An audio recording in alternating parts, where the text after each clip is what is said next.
Mira, sobre los elementos halógenos, aparece aquí una pequeña tabla con un resumen de algunas de sus propiedades que nos permiten observar que se repiten nuevamente las tendencias periódicas, ¿sí?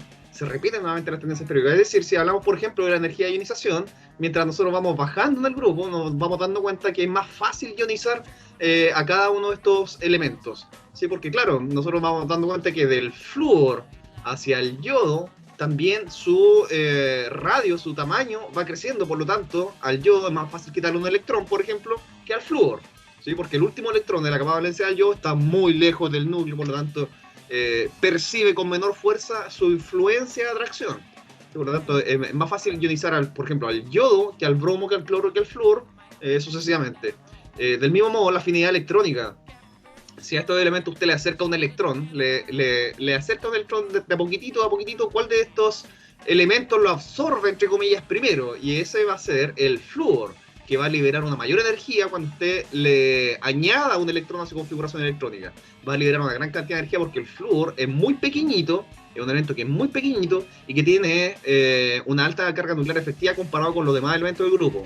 Por lo tanto, cuando usted le entrega un electrón a este, el flúor se relaja mucho, y todo ese relajo, ¿sí? Implica una liberación de energía que en este caso, ¿cierto? Corresponde a menos 78,5. Aquí va a ser un signo positivo, pero esto es una liberación de energía en ese caso, ¿sí? Kilojoule por mol. ¿Qué otra cosa les puedo mencionar? Debido a su configuración electrónica general, ¿cierto? Del grupo, NS2-NP5, el estado de oxidación más común, ¿sí? No voy a decir el único, ni por lejos el más común, sino que el más común nomás, ¿sí? Es el -1. Desde chicos, ¿cierto? De que estamos en el jardín, nos dicen que cuando a estos elementos del grupo 17 usted le añade un electrón, esto queda isoelectrónico con un gas, ¿cómo se llama esto? Un gas noble, ¿cierto? Que hay configuración de su capa de valencia completa, y eso le brinda harta estabilidad. Es por eso que estos elementos, al estar tan cerca, ¿sí? De conseguir una configuración electrónica de gas noble, ¿sí? Tienen esta tendencia al estado de oxidación -1. Sin embargo, a medida que uno baja del grupo, como estos elementos son cada vez más grandes, también pueden presentar estados de oxidación positivos, y eso ya es notable desde el cloro.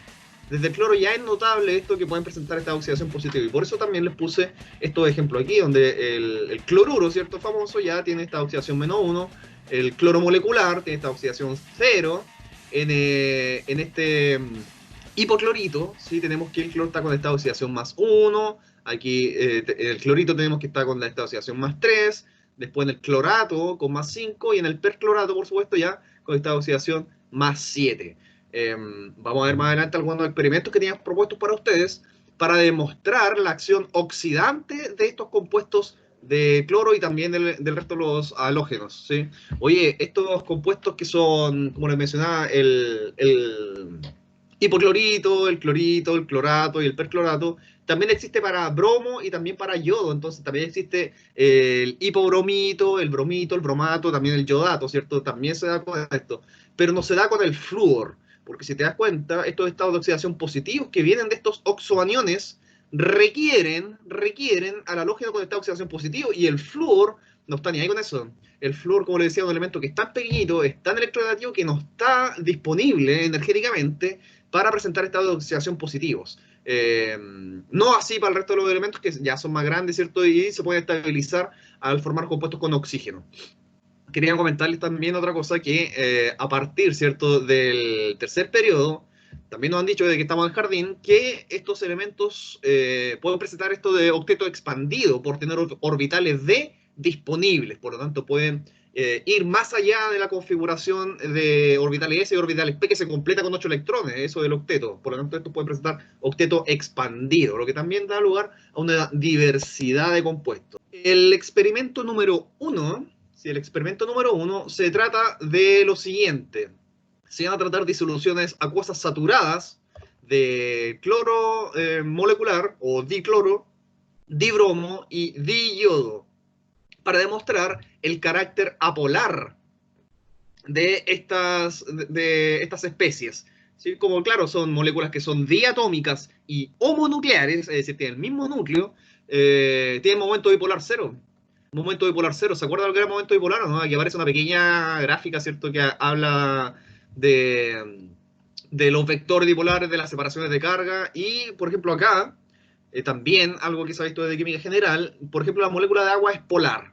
¿Por qué? Por la diferencia de electronegatividad entre el oxígeno y el hidrógeno, ¿sí? Que vendría a ser como esta diferencia de carga de acá arriba, el Q- y el Q+, generan un dipolo eléctrico y eso hace que la molécula de agua sea polar. ¿Sí?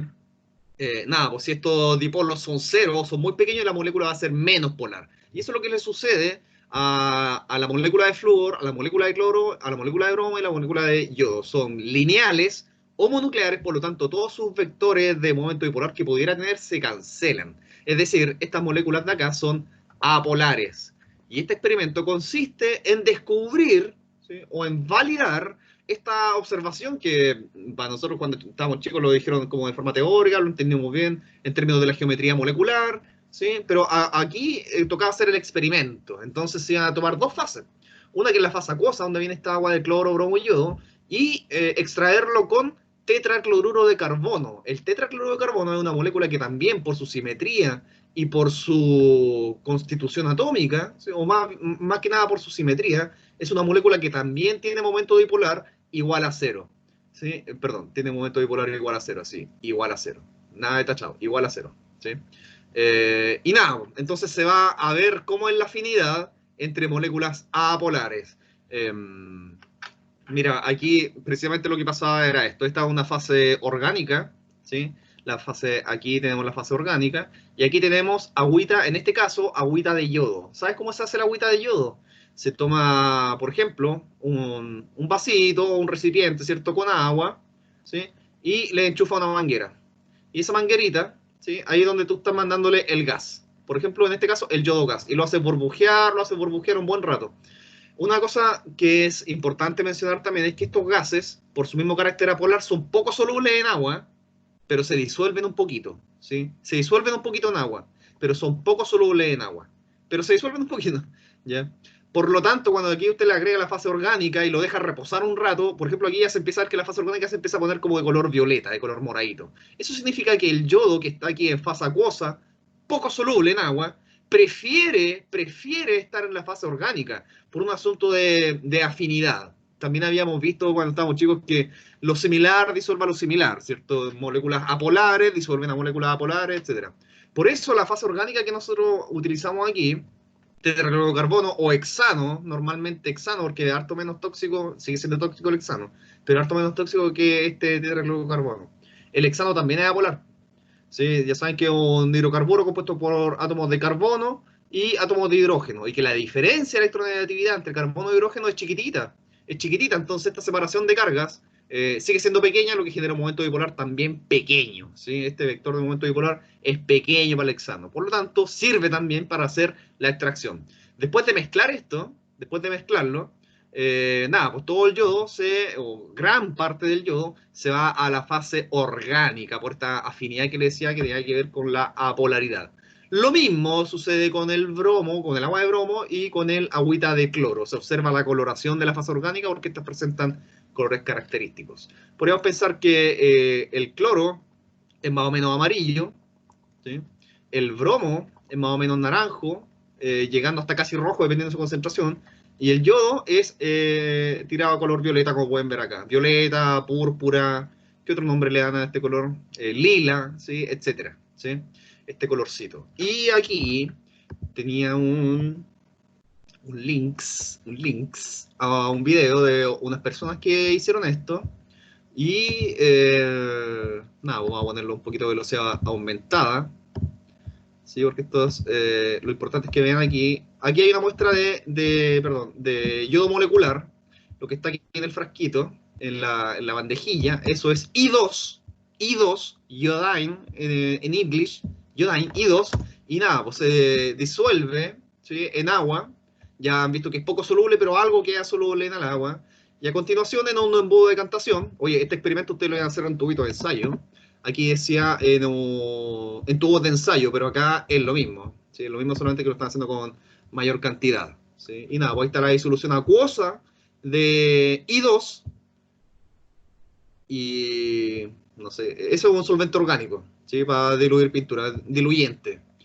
Y nada, pues su fase apolar, la que voy a poner aquí, en vez de hexano, tetracloruro, un producto de uso comercial, no es miscible con el agua, ¿sí? Si se dan cuenta, la gotita no empieza a formar una fase distinta por asuntos de miscibilidad, e inmediatamente se empieza a ver que la fase orgánica se colorea tenuemente de un color violeta, lo que indica que ya está, entre comillas, secuestrando el I2 desde la solución acuosa y se está yendo a la fase orgánica. Fíjate que sin proceso de agitación ni nada, esto ya se empieza a poner del color característico del yodo molecular, ¿sí? Por lo tanto, la extracción ya está funcionando.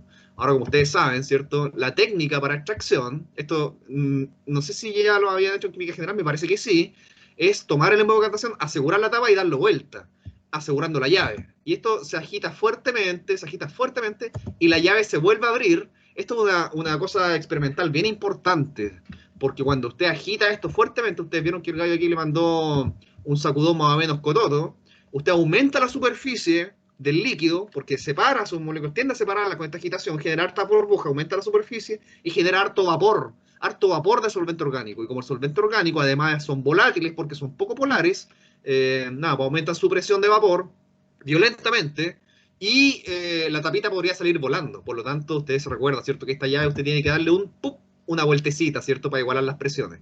Y ahí viene la agitación de nuevo y otra vez para igualar las presiones y listo, ¿sí? Y ahí la extracción ya es bastante evidente y gran parte del I2 ya se encuentra entonces en la fase orgánica. Y este es el pantallazo que yo lo había puesto, ¿cierto? Antes de la mezcla, donde ya hay un poquito de extracción, y después de la mezcla, cuando esto, con la agitación, usted aumenta la superficie de contacto y gran parte del yodo ya se va a la fase orgánica.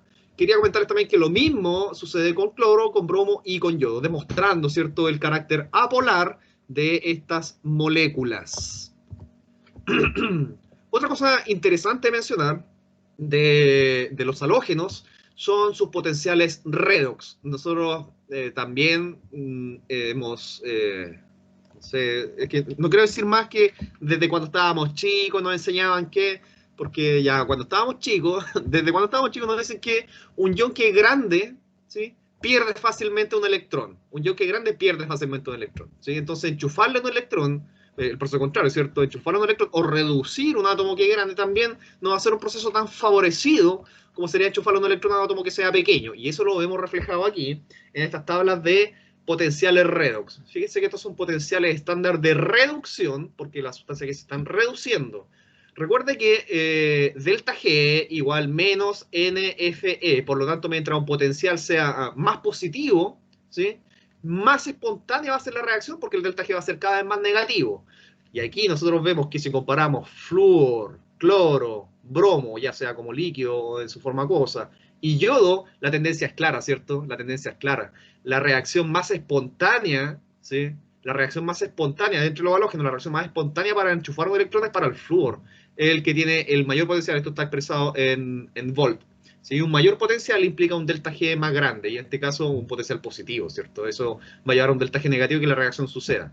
¿Qué significa esto? Esto nos confirma esta teoría clásica o este entendimiento que tenemos que a átomos pequeños usted le enchufa un electrón y eso resulta bien. Cuando son más grandes y usted le quiere enchufar un electrón, ¿sí?, eso como que le va a costar un poquito más, ¿sí?, porque no tiene tanta afinidad electrónica como sucede con el flúor. Y esa tendencia también la hemos reflejado en sus potenciales de reducción, ¿sí? Del mismo modo, si el yodo tiene problemas, o no problemas, no tiene tanta tendencia a reducirse como el flúor, el caso contrario, si invertimos esta reacción, la vemos, por ejemplo, como la oxidación del yoduro, o como la oxidación del bromuro, o la oxidación del cloruro, o la oxidación del fluoruro en su forma de ácido fluorhídrico, vemos que el yoduro se oxida más fácilmente.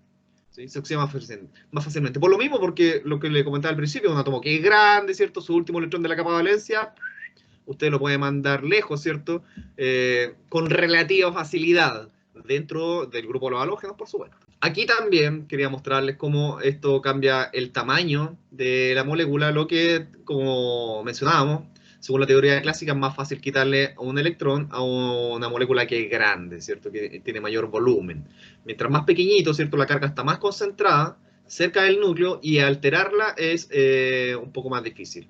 dependiendo de qué sea esa alteración. Ya vemos que si se trata de darle electrones al flúor, eso anda súper bien. Si se trata de darle electrones al yodo, no es tanto. Este experimento 2 tiene que ver entonces con las propiedades redox, ¿sí?, de los halógenos. Y esto se trataba de hacer los siguientes experimentos. Mira, son 4 experimentos que también se van a hacer en tubos de ensayo y tienen que ver con lo siguiente. Aquí iban a agregar un poquito de solución de bromuro, ¿sí?, y lo van a hacer reaccionar con dicloro o con cloro molecular, con agüita de cloro, para ver lo siguiente: ¿quién le quita electrones a quién?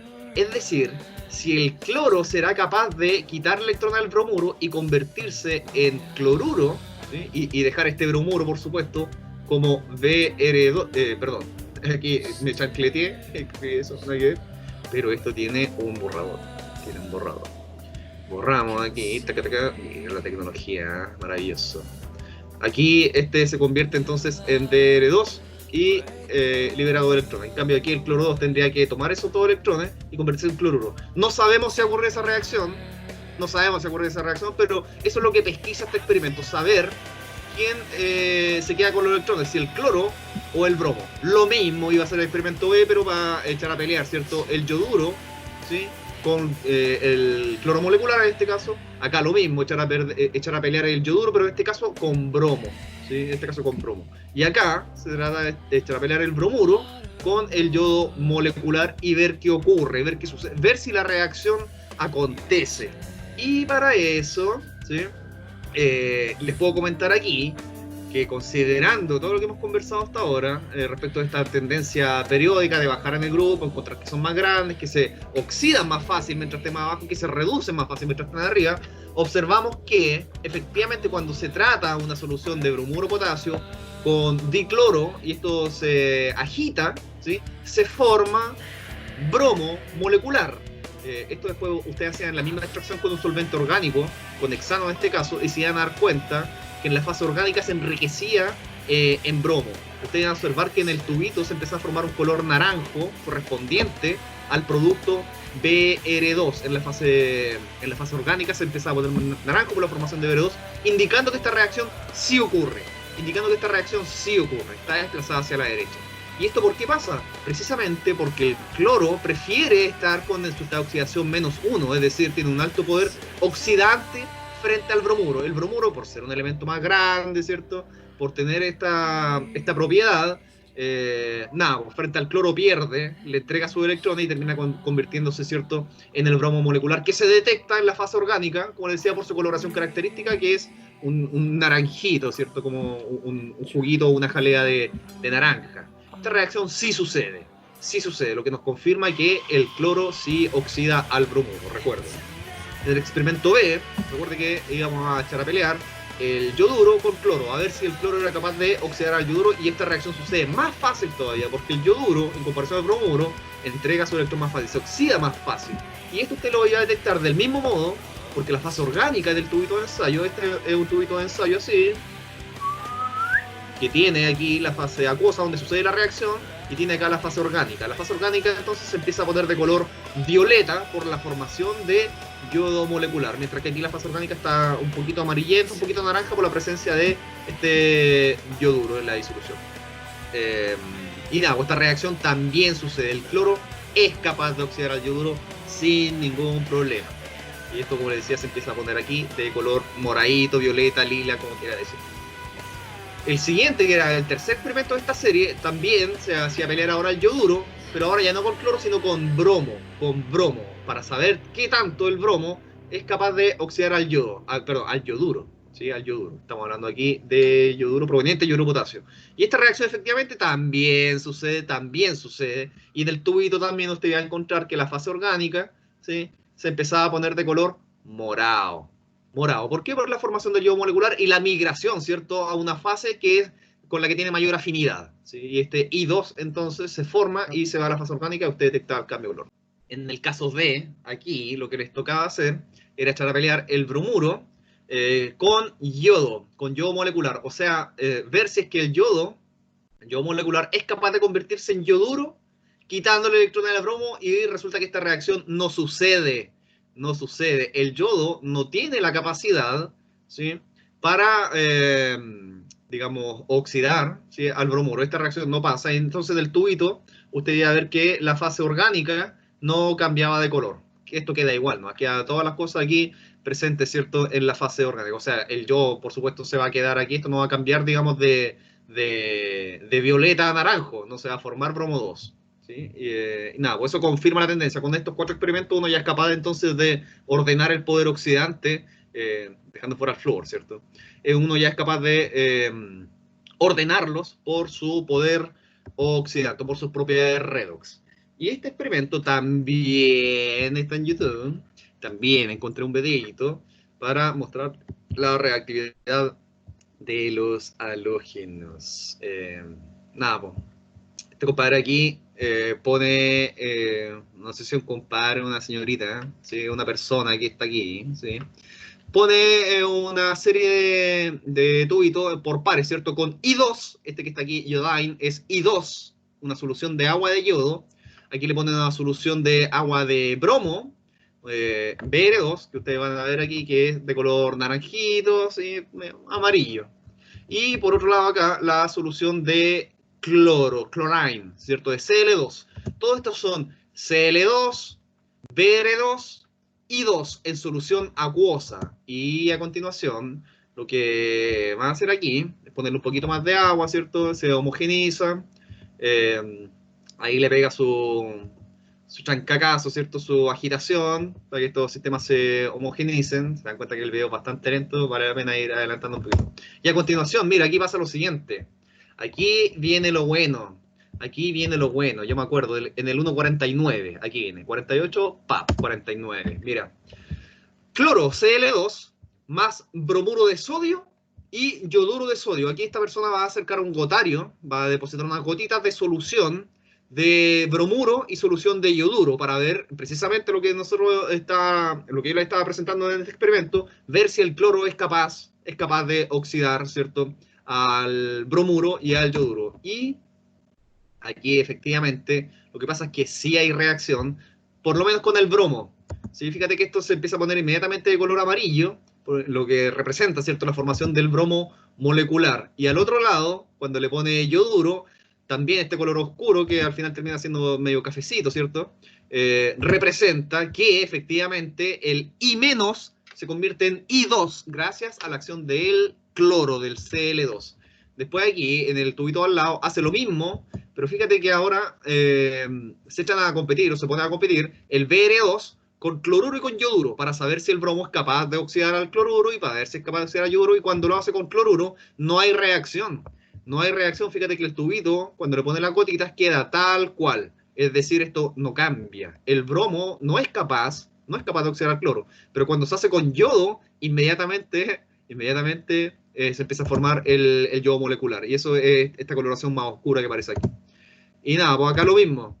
Se hace reaccionar yodo, primero con cloruro, para saber si el yodo le quita electrones al cloruro. Y aquí pueden ver que no hay ni una pizca de reacción, no hay reacción. Y con bromo tampoco. O sea, el yodo precisamente entonces, según lo que ya habíamos conversado, no sucede, el yodo no es capaz de oxidar al resto de los halógenos del grupo. ¿Sí? Así que eso, ese era el experimento que tendríamos que estar desarrollando ahora en el laboratorio. Otra cosa que les voy a comentar aquí, ¿sí?, como el siguiente experimento, es que estos haluros, ¿sí?, constituyen la materia prima, los haluros salinos. Ponte tú, ¿qué haluros salinos? Ya, pensemos que está el fluoruro, el cloruro, el bromuro y el yoduro. ¿Cuáles son los haluros salinos? Cualquier cation, pues enchúfale cualquier cation. Piensa en el flúor, ya piensa en el fluoruro de sodio, por ejemplo. O si quieres, piensa en el fluoruro de potasio, o en el fluoruro de litio, etcétera. Todo esto, haluros salinos naturales. Con el fluoruro lo mismo, ¿cierto? El fluoruro de sodio, o de bromuro, puede ser de potasio también, etcétera. Todas estas sales constituyen la materia prima para la preparación de los haluros de hidrógeno. ¿Cuáles son los haluros de hidrógeno? El HF, fluoruro de hidrógeno, esto es en su forma gaseosa, ¿cierto? ¿Cuál otro? El cloruro de hidrógeno en su forma gaseosa. Oye, es importante mencionar que el HCl, ¿sí?, es distinto cuando está en fase gas a cuando está en fase acuosa. Cuando está en fase gas se llama cloruro de hidrógeno, pero cuando está en fase acuosa o en disolución acuosa se llama ácido clorhídrico, ¿cierto? Muy bien, ácido clorhídrico. ¿Por qué? Porque el HCl, cuando está en su forma gaseosa, no es capaz de ionizarse, no hay ningún medio que pueda solvatar los iones que se van a generar aquí, que por supuesto va a ser el H+, y el Cl-. Estas cargas eléctricas en fase gas son muy inestables, cuesta mucha energía, por lo tanto el HCl cuando está en su fase gas no se ioniza, no libera protones, por lo tanto no actúa como un ácido. En cambio el HCl apenas el HCl usted lo pone en agua, el agüita inmediatamente es capaz de ionizar el HCl y esto ahí recién libera protones y recién ahí el HCl puede actuar como un ácido. Por eso el HCl en fase gas no se llama ácido clorhídrico, sino que se llama cloruro de hidrógeno. Solamente cuando está en un medio solvente, tal como el agua, que es capaz de ionizarlo, ahí se manifiesta su propiedad ácida y ahí recién se puede llamar ácido clorhídrico. Bien, en fin, estos haluros salinos se pueden ocupar para generar todos estos haluros, ¿sí?, de hidrógeno, pues se aprovecha la volatilidad. Aquí tenemos también el ejemplo del HBr gas, y del HI gas también, que ya es un poco menos volátil porque es muy pesado, ¿cierto? El átomo de yodo es muy grande, es fácilmente polarizable, por lo tanto es un poco menos volátil que el resto, pero se puede formar igual. ¿Cómo se hace esto? ¿Cómo se hace esto? Déjame ver si tengo la reacción puesta aquí. Aquí está. Se toma, por ejemplo, esto se hacía con cada uno de los, o lo habrían hecho con cada uno de los halógenos, exceptando el flúor. Por ejemplo, uno de los 3 tubos de ensayo que iban a testear, ponían una punta de espátula de cloruro de sodio. ¿Cuánto una punta de espátula? Es súper relativo, pero depende de la espátula. Pero una punta de espátula se refiere a una pequeña cantidad. No como lo que vamos a ver aquí en el video, que en realidad pusieron como una cucharada sopera, unas 2 cucharadas soperas, porque mira, este es un vaso grande de 250 ml. Pero en el fondo es lo mismo. ¿Qué es lo que se hace? Se protona. Uno llega y protona simplemente el anión, ¿sí? El anión. No sé si escribirlo tal como anión porque esto ya está en su fase sólida. Lo voy a escribir mejor de esta manera, ¿sí? Y aquí se forma, se protona el halogenuro y se genera el HCl gaseoso, que es el que está dibujado acá. ¿Cuál es el otro producto de reacción? La sal, por supuesto. La sal que queda en este proceso de neutralización. Oye, mira, aquí también le voy a comentar algo, ¿no? Esto precisamente es una reacción de neutralización ácido-base donde se genera esta sal. Pero mira, el Cl- que está aquí, siempre nos han dicho, desde que estábamos chicos también, que es una base muy débil. Es una base muy débil. Porque claro, uno relaciona el Cl- con el ácido clorhídrico, que es un ácido fuerte, por lo tanto esto va a ser una base muy débil. ¿De a dónde se le ocurre entonces, profe, que usted va a estar protonando el Cl- y una base tan débil? Bueno, esto sucede, pero tiene que hacerlo con la sal en estado sólido, en su fase sólida, lo más puro que pueda. ¿Sí? En realidad, el grado de pureza no importa tanto, lo que sí importa es que esté en su fase sólida, no disuelto en agua, en su fase sólida, porque cuando el Cl se encuentra con el agua, se queda como Cl nomás solito, no necesita nadie más. No necesita nadie más. Por eso es que el HCl es un ácido que es tan fuerte. Pero si usted hace esto en la fase sólida, agregándole ácido sulfúrico concentrado, es decir, minimizando la cantidad de agua, se genera HCl volátil. Y para eso aquí les tengo también, con el gentil auspicio de Google, que ahora es dueña de todo esto, en YouTube tenemos aquí el videito. Mira que aquí lo hace con una cantidad más grande para que esta reacción sea también más vistosa. Ahí pone su medio kilo de NaCl, y aquí en este matracito de fondo redondo tiene entonces el ácido concentrado, el ácido sulfúrico concentrado. Mira qué bonito el ácido sulfúrico concentrado, porque uno lo mira y se da cuenta inmediatamente que es ácido sulfúrico concentrado, porque es medio viscoso. Se nota que es viscoso por cómo ¿cómo decirlo? Se ve aquí la interfaz con el vidrio. ¿Sí? No, es más o menos característico esto, que si usted mueve también esto, se nota que es bastante viscoso. Y la coloración también, cuando usted, no sé, en algún momento ve ácido sulfúrico concentrado, deberíamos estar en el laboratorio, de verdad. No sé más cómo explicar esto, pero nada, el ácido sulfúrico concentrado usted lo ve, dice, ácido concentrado sulfúrico, peligroso, danger. ¿Ya? Y aquí hay una gran cantidad de esto, usted lo va a hacer un tubito de ensayo con poquito. Mira que cuando, ¿qué es lo que va a pasar ahora? Le pone el ácido concentrado, a ver, ahí. Cuando cae el ácido concentrado sobre el NaCl, la reacción ocurre inmediatamente. Quiero decirles también que esta ecuación química que está aquí abajo no la pesquen, porque está terriblemente mal escrita. No sé si esto lo escribió, no sé, no voy a hacer epítetos, pero está mal escrita porque por un lado le falta el estado de agregación, no está balanceada tampoco, ¿sí? Porque aquí esto debería tener un 2 en este caso, no está balanceada, y además el producto de reacción aquí no es el sulfato de sodio, sino que lo que se ha observado es que el producto de reacción aquí es el bisulfato de sodio, es decir, el NaHNO. SO4, se neutraliza una sola vez con un solo protón el ácido sulfúrico. Le voy a mostrar la ecuación química, la tengo en el PPT, para que la escriban correctamente. Entonces aquí cuando se hace la reacción, esto empieza a liberar gas inmediatamente, y ese color amarillento también, ¿sí? Característico del HCl gas. Oye, este experimento bajo campana, porque el HCl es altamente peligroso, ¿sí? El HCl gas anda por ahí, ¿cierto? En el aire, como HCl, enlazado, sí, covalentemente, ¿sí? El HCl, pero aquí igual hay una diferencia electronegativa alta, por lo tanto este enlace se puede romper en cualquier momento. ¿En qué momento se va a romper esto? Apenas encuentre una molécula que pueda estabilizar los iones. Y precisamente, ¿cierto? Aquí por el tema de la polaridad del agua, ¿sí? Por el tema de la polaridad del agua, recuerde estos momentos bipolares, el agüita se queda con el protón por este lado, ¿cierto? Y el agüita también, ¿sí? Es capaz de solvatar el cloruro, ¿sí? Por lo tanto, ese HCl gas que sale como un vaporcito, apenas entre en su naricita, apenas entre en sus ojitos, ¿sí?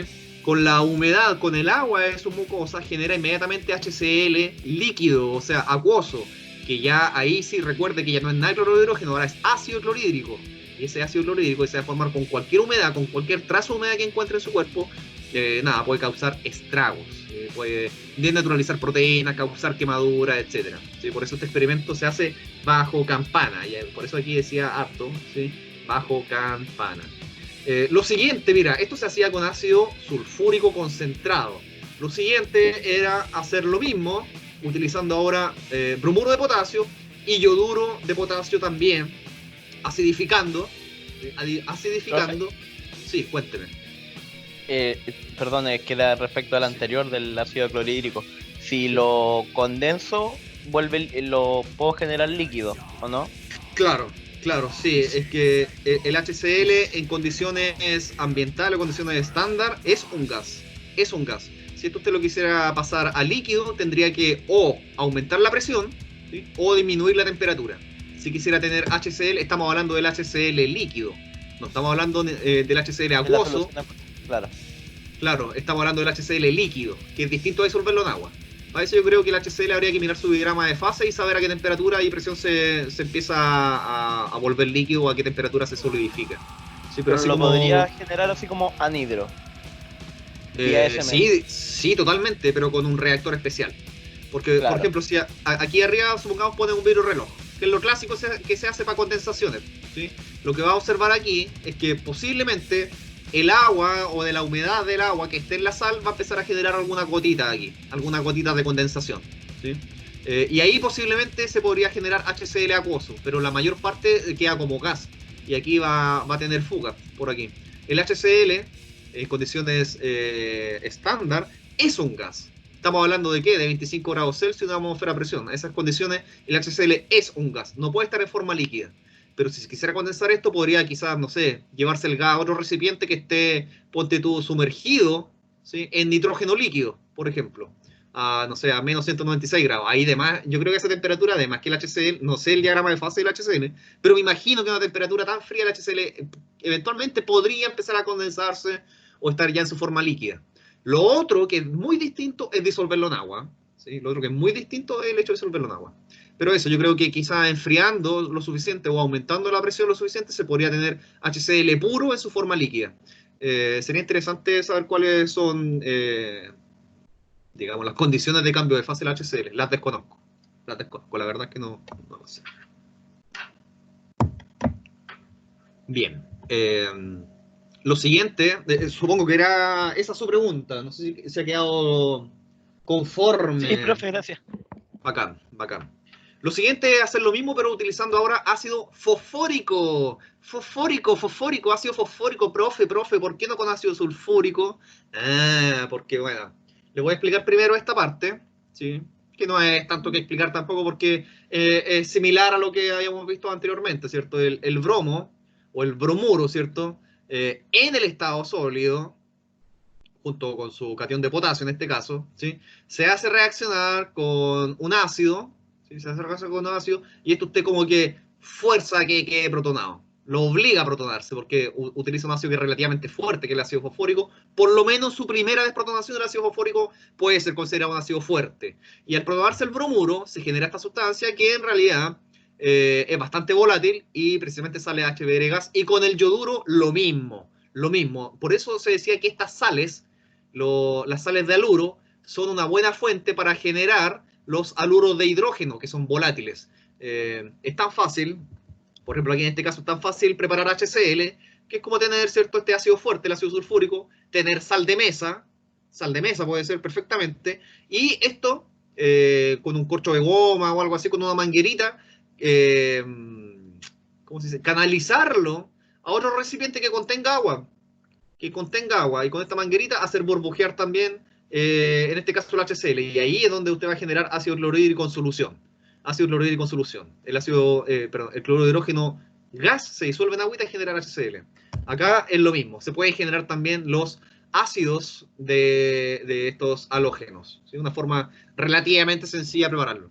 Bien, ¿por qué no se hace entonces con ácido sulfúrico? Nosotros ya hablamos del azufre, hablamos del ácido sulfúrico, su propiedad, ¿cierto? Es un ácido que es un ácido fuerte por un lado y tiene una propiedad redox importante el ácido sulfúrico, porque es un agente oxidante también, y por eso aquí les tengo este videito donde una persona hace el experimento precisamente. Aquí, ¿sí? Tiene las sales, el bromuro potasio, yoduro potasio, tubito de ensayo, ahí está la punta de espátula, ¿cierto? Una pequeña cantidad de las sales, ya, adelantemos, y ahí están las sales. Y ahora va a poner el ácido sulfúrico concentrado. No se pipetea del frasco, no se pipetea directamente del frasco. Yo veo esto y es una, no sé, una aberración. Me conmueve que haya alguien aquí pipeteando directamente el frasco. Si usted hace esto en el laboratorio, yo lo repruebo inmediatamente, pero lo que inmediatamente, ¿sí? Usted no lo haga. ¿Cómo se hace esto? Saca un poquito de ácido y lo pone en otro tubo de ensayo, pipetea desde el tubo de ensayo. ¿Para qué va a estar contaminando el frasco? Ahora, si usted es el dueño del frasco, haga lo que quiera, pero si lo va a ocupar más gente, no. Mira, aquí puso el ácido sulfúrico sobre el bromuro. Y fíjate que se forma inmediatamente el Br2. Y cuando es con I-, el yoduro, se forma inmediatamente el yodo molecular, el I2. ¿Por qué? Porque el ácido sulfúrico además tiene una función oxidante. Por eso, oye, ¿y por qué? ¿Por qué esto no se hizo con ácido fosfórico cuando era con el cloro? Porque el cloro es más pequeño, es más difícil de oxidarlo. Acuérdense que el cloro es el que oxida. El cloro es el que oxida a todos los demás. Entonces aquí que el ácido sulfúrico vaya a generar Cl2, no la alcanza. No la alcanza. Aunque el sulfuro, aunque el azufre aquí, iba a decir sulfuro, ¿no? Aunque aquí el azufre tenga estado de oxidación más 6, ¿sí? no alcanza a reaccionar con el cloruro. En cambio acá, ¿sí? el ácido sulfúrico tiene su estado de oxidación más 6 y resulta que sí es capaz de oxidar estos halógenos o halogenuros. ¿Sí? Por eso el ácido fosfórico, que no tiene esta función oxidante, no sirve en este caso para hacer el experimento. Si se hace con ácido sulfúrico, no va a terminar en el haluro de hidrógeno, sino que va a terminar en el halógeno molecular. En este caso sería el bromo 2, en este caso sería el I2, el yodo 2. Bien, por eso este experimento aquí hacemos el switch y usamos ácido fosfórico concentrado. Nada, otra forma de seguir este experimento es esta persona que hace acá. Es más o menos lo mismo, en un tubito de ensayo se hace reaccionar la sal también, ¿sí? Con el ácido, es decir, pone la sal, pone el ácido y por supuesto se empieza a generar el gas. Se empieza a generar los cloruros de los halogenuros de hidrógeno, volátiles, y se va por esta manguerita y aquí empieza a burbujearlo en agua. ¿Sí? Esto que está acá es un indicador de pH. ¿Sí? Por lo tanto, aquí se observa cómo va bajando el pH y ahí usted verifica la formación de una disolución acuosa de ácido. ¿Sí? De ácido. Eso también se puede pesquisar, ¿cierto? Con un papel indicador poniendo en la boquita del tubo, que es como lo iban a hacer ustedes. Iban a hacer esta reacción de un tubito de ensayo con poca cantidad, con poquita cantidad, bajo campana, por lo que le explica que estos gases son altamente tóxicos, ¿sí? Son muy dañinos. Entonces, con un papelito indicador, ¡pum!, usted ponía encima y iba a detectar el medio ácido, porque estos papelitos se mojan un poquito con agua, y por supuesto, cuando el cloruro de hidrógeno se va a encontrar con agua, va a generar ácido clorhídrico, y eso es lo que iba a hacer cambiar, ¿cierto?, el color del papel indicador. Lo mismo con los demás halógenos. Otra cosa importante, o que me gustaría destacar acá, es que estos elementos halógenos, aluros en su forma aniónica, reaccionan con plata. Típicos los precipitados del cloruro de plata, blanquita, ¿cierto? El bromuro de plata, el yoduro de plata, etcétera. Son clásicos, son típicos. Esta reacción con plata se utiliza y la enseñamos acá en la universidad para química analítica cuantitativa. La reacción de plata con los diferentes aluros es una reacción que genera compuestos poco solubles, ¿sí?, con KPS bajos. Por ejemplo, aquí aparece la reacción de nitrato de plata, que en disolución acuosa, ¿cierto?, que es la sal de Ag+, reacciona con cloruro y forma inmediatamente un precipitado de cloruro de plata, que es de color blanquecino. Bueno, esa reacción es el fundamento de una serie de métodos analíticos que sirven para cuantificar cloruro o cuantificar halogenuro en términos generales, ¿cierto? Pues esto también puede funcionar para bromuro y para yoduro, para cuantificar concentración de halogenuros en disoluciones acuosas. ¿A quién le importa eso? Bueno, a la gente que trabaja en todo el sector de aguas, ya sean aguas de ríos, red de agua potable, agua para uso industrial, agua para uso doméstico, etcétera. Entonces, este es un método que en química analítica cuantitativa se enseña, se aplica, ¿sí?, y que es un tipo de titulación. Hay tres métodos que enseñamos acá y que se basan más o menos en lo mismo, que son el método de Fajans, el método de Moore y el método de Vollard. Forman precipitados entonces estos halógenos con plata, y también tiene algunos colores más o menos característicos. El cloruro de plata es de color amarillito, ¿sí? El bromuro de plata es un color lechoso, ya un poquito más amarillo, y el AgI ya notoriamente, ¿cierto?, de un tono más cercano al amarillo. Son fáciles de distinguir cuando están cerca, cuando estén cerca. Ahora, mirando cada uno por separado, se podrían llegar a confundir entre ellos. ¿Por qué le digo esto? Porque también, si estuviéramos en el laboratorio, estaríamos teniendo muestra problemas, ¿cierto?, de estas cosas, y usted tendría, ¿cierto?, ahora la capacidad de poder reconocer cloro, bromo, yodo, según las diferentes reacciones que hemos hecho, y también con esta precipitación con plata, ¿sí? También con plata. Y aquí también aparece un videíto que es de la captura pantalla que le mostraba ahí, donde también con el gentil auspicio de YouTube tenemos estos sistemas de reacción. Fíjate que igual ustedes van a hacer esto de un tubito de ensayo, ¿sí? Aquí esto se hace más grande para que lo capte la cámara, me imagino yo, ¿sí? Y se forma inmediatamente, en este caso, el precipitado del cloruro de plata, el precipitado de bromuro de plata en este caso. Fíjate que el Ag+, que viene de la cuotita arriba, se encuentra con el Br- que está acá en la solución, y nada, la afinidad es tan alta que inmediatamente se empieza a generar precipitado. Fíjate que apenas cae la gota se forma inmediatamente el precipitado. Esa alta reactividad de la plata frente a los halógenos es lo que permite, ¿cierto?, hacer o ocupar este principio químico, esta reacción, como un método de cuantificación para halogenuros en agüita, específicamente, ¿cierto?, en este caso, el cloruro. Eso era el experimento número 4, saber cómo precipitan, ¿cierto?, estos halogenuros con una disolución de nitrato de plata. De estos precipitados, mira, una vez que se forman, la primera parte es formar estos precipitados, ¿sí?, hacer la reacción de todo ensayo, ¿sí?, con cada uno de estos tres halogenuros, y a continuación verificar cómo estos se disuelven, cómo responden después, para poder diferenciarlo más allá del color respecto a la reactividad del sólido formado. Fíjate que aquí algo que les quiero destacar es la reacción de los precipitados formados con amoníaco. Con amoníaco. El amoníaco, ¿sí?, con los iones plata, forma un complejo. Un ion complejo que termina o terminaría por solubilizar estas sales. Porque este complejo que se forma de amonio con plata, diaminoargento se llama este catión, catión diaminoargento, que es un catión, pero además es un ion complejo, ¿sí?, además esto es un compuesto de coordinación, es soluble en agua, es soluble en agua. Entonces, mira, ¿qué es lo que dice aquí nuestra guía? La guía dice que el precipitado HCl es soluble en amoníaco diluido. Diluido.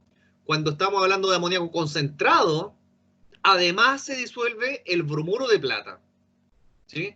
Pero cuando hablamos del yoduro de plata, esto no se disuelve ni siquiera amoníaco concentrado. Y para analizar eso, nosotros tenemos aquí los KPS, ¿cachai? Tenemos los KPS de las sales formadas, de estos precipitados formados. Y la HCl es el más soluble de todo.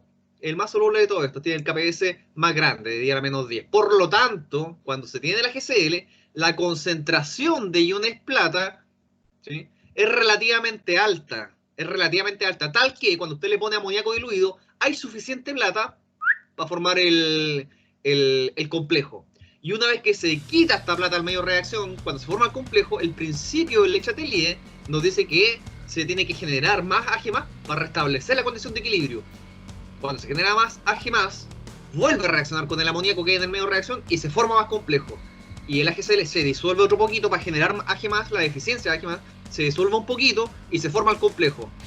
Nuevamente se acaba la plata, la HCl se disuelve un poquito más y así sucesivamente hasta que este sólido HCl se disuelve por completo. Ahora, yo le digo esto como casi paso por paso, pero cuando uno esto lo hace pasa en cosas de pocos segundos, ¿sí?, dependiendo de la agitación, de las cantidades, pero una reacción que sucede más o menos rápido. Cuando vamos a hacer la misma reacción con bromuro de plata, el amoníaco diluido ya no es suficiente, porque el KPS del bromuro de plata es más chico, esta sale menos soluble, por lo tanto la concentración de Ag+ disponible no es suficiente para formar el complejo si se está ocupando una cantidad de amoníaco pequeña. Estamos hablando de amoníaco diluido. Lo que corresponde hacer acá es ocupar amoníaco concentrado, o sea, harto amoníaco para poder desplazar esta reacción a la derecha, la formación del complejo, aunque haya poca plata. Y nada, porque el fenómeno es el mismo. El AgBr produce, porque es poco soluble, pero se disuelve parcialmente, genera unos poquitos de Ag+. Se disuelve parcialmente, el Ag+ se encuentra con la gran cantidad de amoníaco en el medio de reacción y ¡pum!, forma el complejo. Ese Ag+ que reaccionó para formar el complejo tiene que ser repuesto según el principio de Le Chatelier, y esta sal poco a poco se empieza a disolver para suministrar, ¿cierto?, la cantidad de Ag+ que requiere el equilibrio químico y que está reaccionando con el amoníaco. ¿Sí? Cuando hablamos del yoduro de plata, ahora mira, este KPS es tan pequeñito que el AgI es tan poco soluble que aunque usted utilice amoníaco concentrado, la cantidad, ¿cierto?, la concentración de iones plata disponibles para la reacción es muy pequeñita, es muy chiquitita, por lo tanto aquí no se forma ningún complejo y el precipitado de AgI no se disuelve ni en amoníaco concentrado. Por lo tanto, este test de formar los precipitados y ver cómo reaccionan con amoníaco es súper bueno para el estudio de muestras problema. Hoy estamos hablando de muestras problema más allá de lo que nosotros hacemos en el laboratorio para que se saque una nota, todo. Estamos hablando de una muestra problema real también. Puede ser una mezcla de un mineral, puede ser una muestra de agua, como le había dicho, de recursos naturales, de agua industrial, de agua potable, el agua a su casa, de donde quiera, ¿sí? Esto es para detección cualitativa, ¿sí?, de halogenuros utilizando este reactivo de nitrato de plata, una reacción bastante útil, ¿sí?, y que tiene un fundamento químico que nada, no lleva, ¿cierto?, a los conceptos de equilibrio y a los conceptos de estequiometría. Otra cosa que vamos a ver aquí es respecto de la reactividad del yodo. El yodo. Recuerde que el yodo es de los halógenos que estamos estudiando, digamos, flúor, cloro, bromo, yodo. El yodo, no estamos llegando al astato, ¿cierto?, ni al ununoctium, ununceptium, no me acuerdo cómo se llama. No estamos llegando hasta ahí, sino solamente está el yodo. El yodo es el más grande de estos 4 halógenos, ¿sí?, por lo tanto el que es más fácil de oxidar, ¿sí? Ya hemos visto eso. Y además, el yodo famoso porque permite hacer diferentes test de coloración. Mira, aquí en este párrafo, en resumen, lo que dice, ¿sí?, es que el yodo, el I2, estamos hablando del diyodo o del yodo molecular, es bastante útil para la detección de almidón. Usted sabe lo que es el almidón, es un carbohidrato, ¿cierto?, como tipo polímero de cadena larga, ¿sí?, y presente en diferentes alimentos provenientes de harina, ¿sí? El almidón está presente en la papa, aquí vemos que está presente como en un pancito, como en una galleta, mira, una cracker está presente ahí. Estas cosas la gente normal le pone quesito Filadelfia, pero los químicos le ponemos yodo encima para saber si traen estos carbohidratos, están presentes. ¿Por qué pasa esto? Porque la molécula de yodo, el I2, es capaz de incluirse dentro de las cadenas de almidón. El almidón, como les decía, es tipo un polímero que deja estas cavidades, ¿sí?, donde es capaz de entrar esta molécula de yodo, y cuando eso sucede forma un compuesto que es de color característico, que es todo medio azulito, oscuro, ¿sí? Que es una reacción de identificación de yodo. Usted en esta agüita puede tener un poquito de almidón disuelto, le pone gotitas de yodo, mira que aquí el yodo está en su color, como de povidona yodada, ¿cierto? Medio rojizo, medio café, característico del agua de yodo.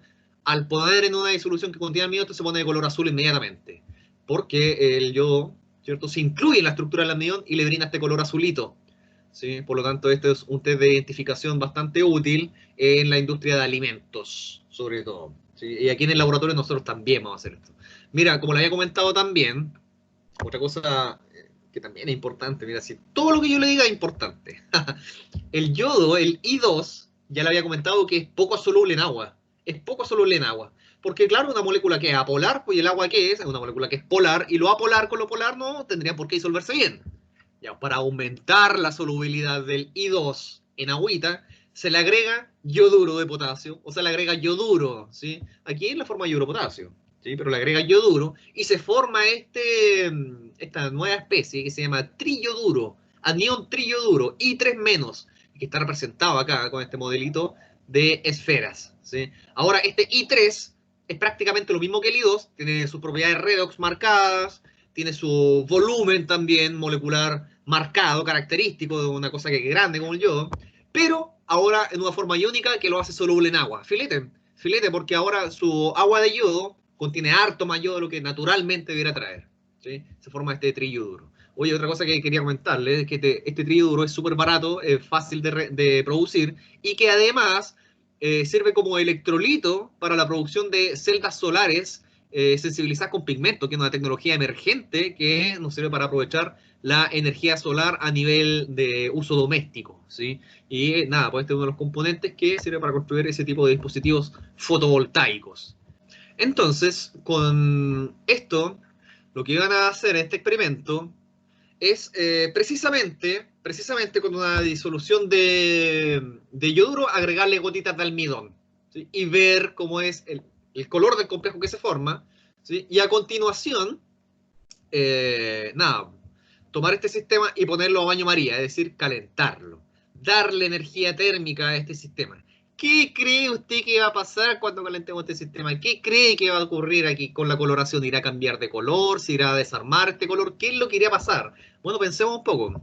Le había comentado que ese color violeta venía por la inclusión de estos átomos de yodo dentro de la estructura del almidón, así como enchufado nomás, ¿cachai? Como si estuviera puesto a presión prácticamente. Si esto uno empieza a calentar o empieza a aumentar la temperatura, la agitación térmica de cada uno de los átomos que conforman todo este complejo, este conjunto, empieza a ser mayor. Los átomos empiezan a vibrar, se empiezan a mover cada vez más, tienen mayores grados de libertad, ¿cierto? Entonces se empieza a mover mucho más hasta que llega un punto en que el yodo sale de la molécula de almidón. Y lo que se observa, precisamente, ¿sí? Es lo siguiente. Ahí viene el video.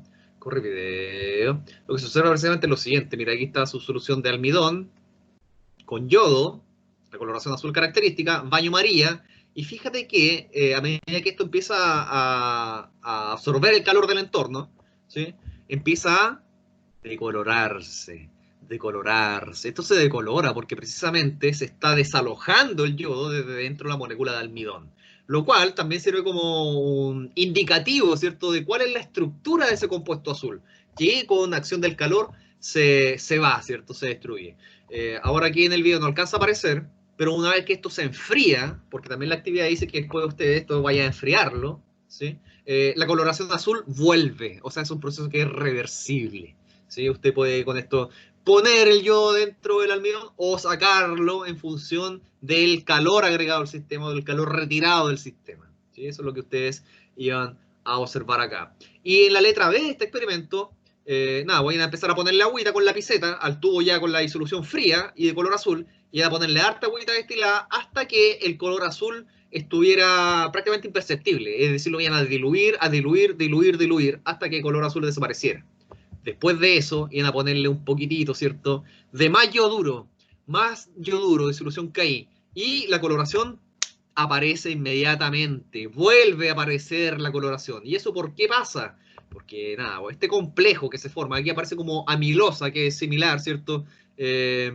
lo vamos a pensar como si fuera el almidón, este complejo que se forma tiene un espectro de absorción con una banda de absorción bien intensa y que, como pueden ver, la intensidad no varía mucho con la concentración. Es decir, si pasamos de la línea más intensa o del espectro más intenso al menos intenso, tenemos un factor de dilución de 10 unidades. De 10 unidades de porcentaje, mira, factor de 10. Y aún así, la absorbancia no disminuye 10 veces. Es decir, es un complejo que tiene una coloración bastante intensa. ¿Por qué?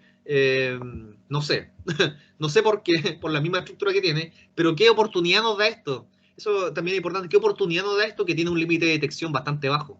Con poquito yodo, este complejo es capaz de mostrar un color vistoso, ¿sí? Por lo tanto, este test de identificación de yodo con almidón es bastante utilizado, es ampliamente recomendado y es súper rápido, ¿sí? Como test cualitativo para presencia de yodo en disoluciones acuosas, con almidón, que también es un reactivo que es bastante barato, se puede purificar desde la papa, ¿cierto? Otros productos de naturaleza similar. Bien, eso con el tema del almidón. Siguiente, mira, esta cosa también es interesante como todas las cosas que van a escuchar de mí. Mira, el cloro puede experimentar estas reacciones de, aquí dice dismutación, pero en inglés le dicen disproportionation. Disproportionation, no sé si lo he estado diciendo bien. Disproportionation. Halogen disproportionation. ¿Qué significa esto? Que mira, el cloro, una única especie con dos átomos de cloro, puede producir el cloro en dos estados de oxidación diferentes. ¿Cachai? ¿No? Porque mira, el cloro aquí, en una sola reacción, es capaz de generar Cl-, que es el cloruro, ¿cierto? Con su estado de oxidación -1, pero también el otro átomo de cloro, capaz de reaccionar también, pero que genera el cloro en su estado de oxidación +1. ¿Cachai? Esta reacción que se llama de desproporcionación o de dismutación nos indica que esto se divide literalmente en dos y cada una de esas partes tiene comportamientos distintos. Eso es lo que ustedes debieran estar haciendo ahora en el laboratorio, entonces, con este pequeño experimento. Mira, con 3 tubos de ensayo, lo mismo, ¿cierto? Para probar los 3 halógenos de la serie, o estos 3 halógenos de la serie, cloro, bromo, yodo, con disolución de hidróxido de sodio.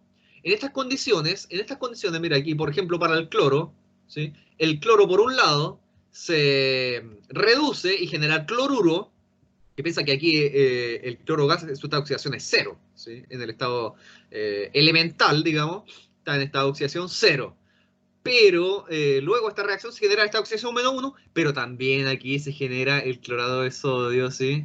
Clorato, ¿por qué dice clorato? Esto es ya bueno. Se genera aquí el estado de oxidación +1, ¿sí? Por lo tanto, este cloro es capaz de producir su especie con esta oxidación -1 y también esta oxidación +1, también, ¿sí? Ahora, esto es cuando la reacción se hace en condiciones de reacción suaves. ¿A qué me refiero con condiciones de reacción suaves? Que esto está frío y además está diluido, ¿sí? O sea, la cantidad de energía disponible para esta reacción no es tanta, la concentración de los reactivos tampoco es tanta, por lo tanto, en estas condiciones se llega hasta esta oxidación +1, ¿sí? Pero, ¿sí? Aquí dice, pues, clorato de sodio 1 por esta oxidación del cloro, ¿sí? Pero cuando esta reacción se hace con mayor concentración y en caliente, es decir, con condiciones energéticas y de concentración favorable para una reacción, entre comillas, más violenta, se puede pasar de largo, ¿cierto?, hasta el estado de oxidación +5. ¿Sí?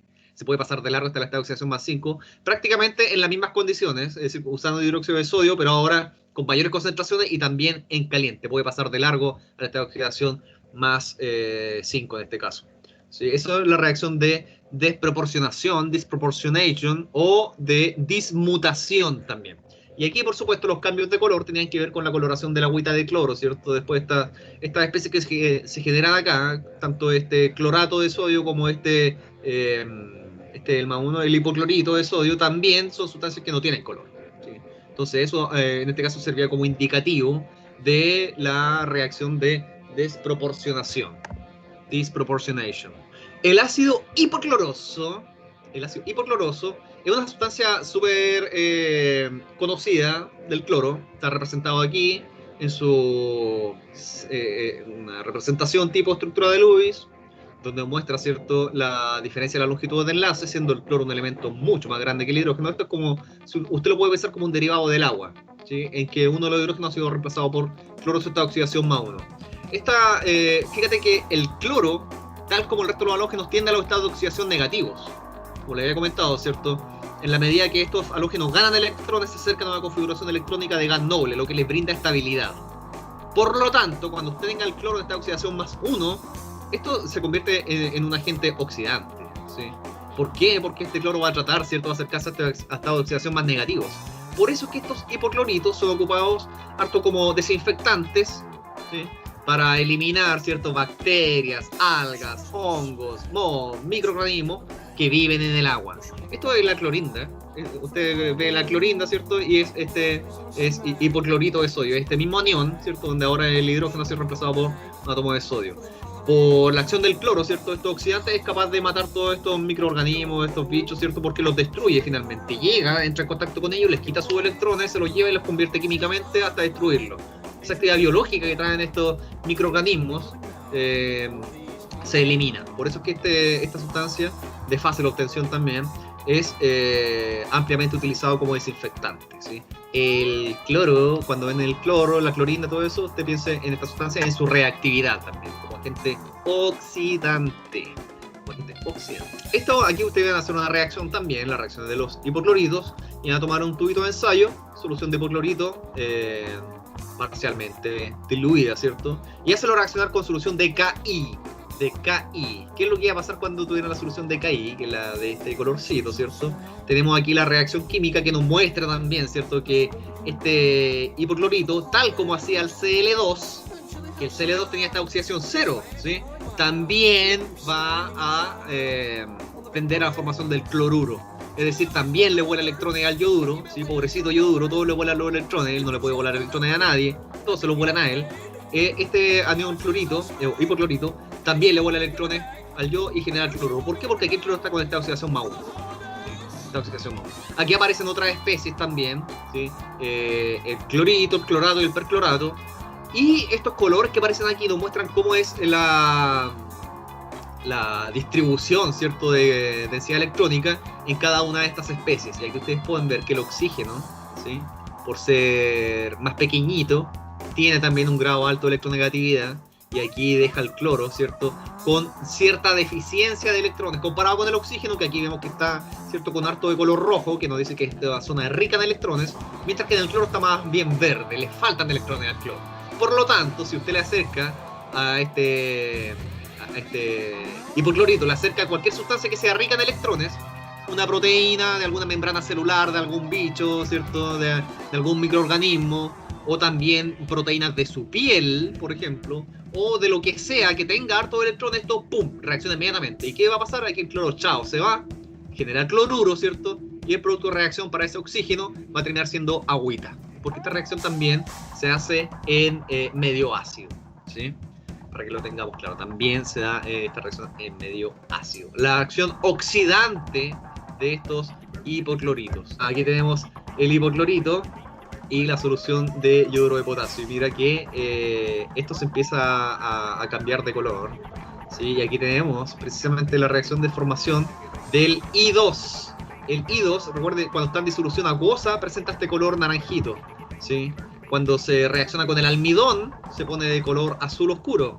Y cuando está en la fase orgánica, es de color violeta, ¿sí? Cuando tenemos aquí este color cafecito, eso nos indica la presencia de I2 disuelto en agua, porque las sustancias al comienzo son todas transparentes, el hipoclorito de sodio es transparente, incoloro, sí, quise decir incoloro, y la disolución también de yoduro de potasio también es incolora, pero una vez que se mezclan, inmediatamente se empieza a producir ya el I2, lo que demuestra, ¿cierto?, la acción oxidante del hipoclorito de sodio.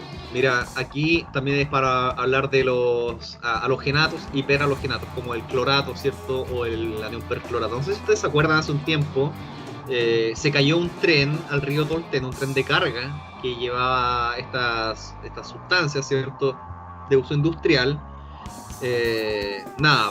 Una tragedia ecológica para el río Tolten, porque el clorato de sodio, mira, si el Cl2, que tiene con el cloro esta oxidación 0, ya es un agente oxidante, imagínate lo que es capaz de hacer el cloro con esta oxidación más 5.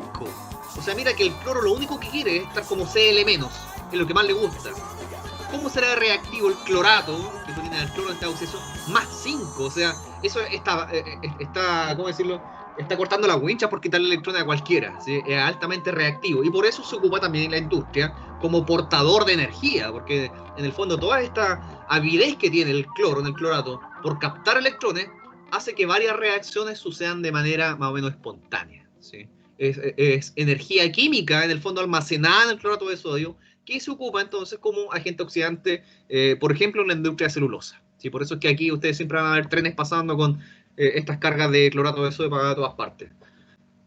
Aquí con los cloratos iban a hacer una reacción de precipitación, en el fondo, ¿sí? Porque iba a hacer aquí con clorato, con bromato y con yodato. No íbamos a hacer reacciones redox, solamente esta reacción de precipitación, porque, como les decía, ¿cierto? Estos halógenos presentes en estos compuestos con estado de oxidación más alto tienden a reducirse.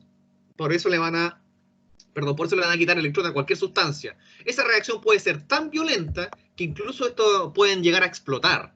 Por eso aquí dice con mucha énfasis, advertencia, los halogenatos, al ser mezclados con carbono, con otras sustancias de fácil oxidación, ¿qué sustancias? Sustancias que se oxiden fácilmente, ¿sí? Que tengan hartos electrones para entregar, ¿sí? Que tengan elementos que no sean muy electronegativos, ¿sí? Piense en cualquier sustancia que pueda entregar electrones fácilmente. Claro, se va a encontrar con sustancias y como estos halogenatos, que lo único que quieren es recuperar electrones, bajar su estado de oxidación. Entonces, cuando estos reaccionan, liberan tanta energía que son capaces de explotar. ¿Sí? Por eso en el laboratorio nosotros no íbamos a hacer reacciones redox con los cloratos, sino solamente estas inofensivas, entre comillas, reacciones de precipitación. Y aquí ustedes podían ver, por ejemplo, que los cloratos y bromatos no iban a precipitar al hacerlo reaccionar con bario ni con plata.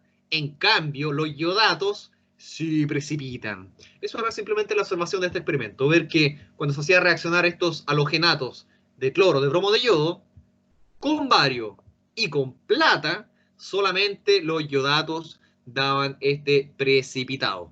Posiblemente, no me voy a arriesgar aquí con una explicación única, pero posiblemente por el tamaño.